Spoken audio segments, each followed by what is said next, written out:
The promise Felipe broke to Princess Leonor. The palace corridor is quiet in the late afternoon, light falling across polished floors that have reflected 5 centuries of succession. At the far end stands a father in uniform.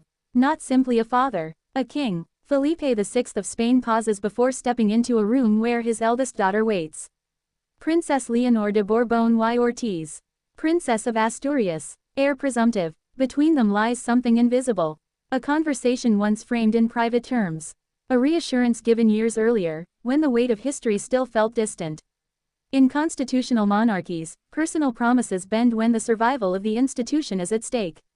The public rarely sees the exact moment when that bending occurs. There is no announcement, no declaration of sacrifice. There is only adjustment. A schedule changes. A path narrows. A decision once described as optional becomes inevitable. It is tempting to imagine the promise as something emotional. A father promising protection. A childhood buffered from scrutiny. A slower introduction to duty. But protection, in a monarchy, has limits. Because protection cannot undermine preparation. And preparation cannot be postponed indefinitely. The first reframing arrives quietly.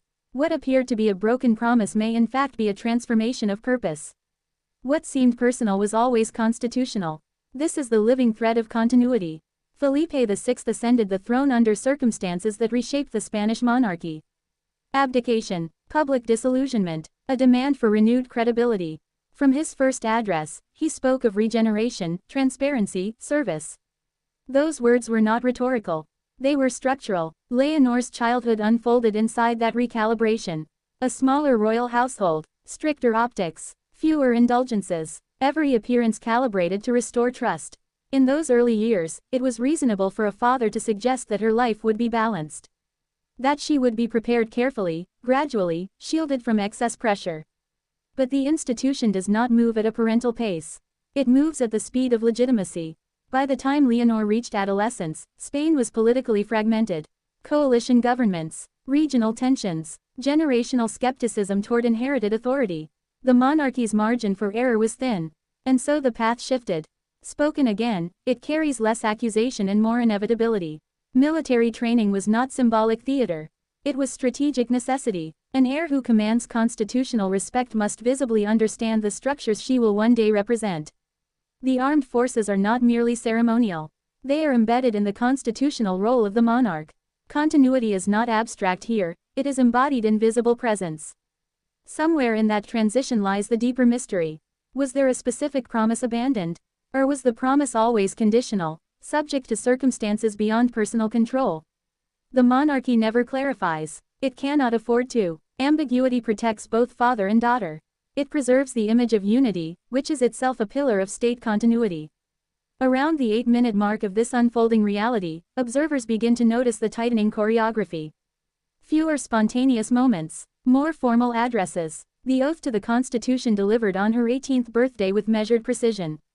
National identity is woven into these rituals. That oath marked more than adulthood. It marked absorption. From that moment forward, Leonor was no longer being prepared in theory. She was operational in symbolism. Here the institutional strain begins to surface.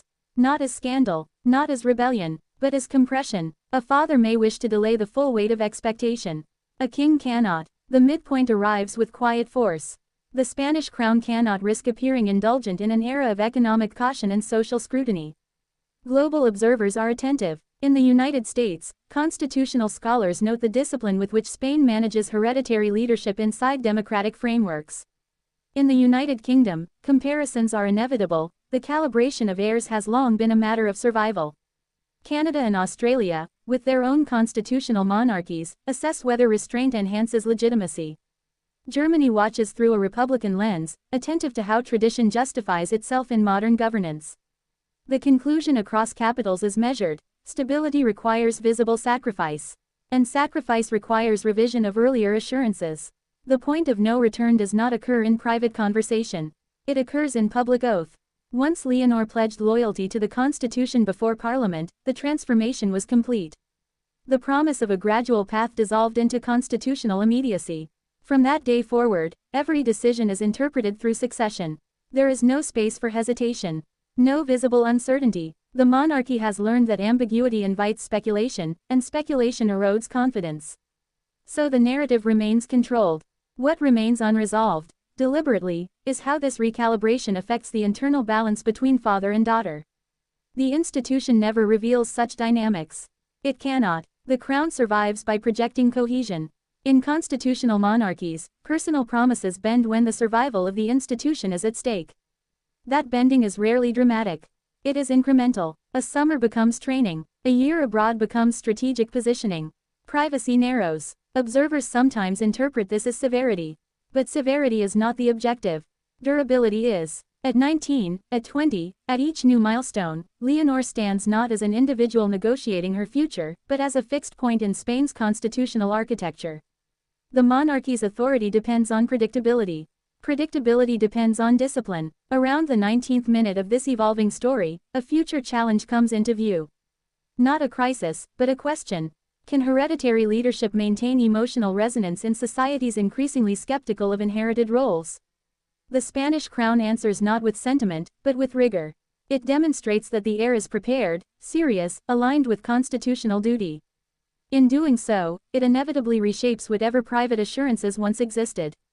By the final mention, the phrase no longer suggests betrayal. It suggests adaptation. Felipe VI understands something few parents must confront: his daughter's life is not fully his to shape. It belongs to a system older than both of them. A system that has endured exile, restoration, reform. Power here is structural, not emotional. Duty outweighs desire. The survival of the institution is the ultimate prize. And so the promise evolves. Not discarded, reframed. Protection becomes preparation. Shelter becomes scrutiny. Gradual introduction becomes accelerated responsibility. The world watches with analytical calm. Washington sees alliance continuity. London sees familiar recalibration. Ottawa and Canberra see proof that monarchy survives through discipline. Berlin sees a constitutional experiment in balance. Spain sees something more intimate, the visible maturation of its future head of state. What remains uncertain is how future generations will interpret this transition. Whether they will view it as necessary adaptation or excessive burden. Whether the bending of personal promises will be understood as wisdom or severity. History has not yet rendered its judgment. The corridor remains quiet. The light still falls across stone shaped by centuries. A father stands as king. A daughter stands as heir. Between them is not disappointment. It is continuity. And continuity, once set in motion, does not ask permission.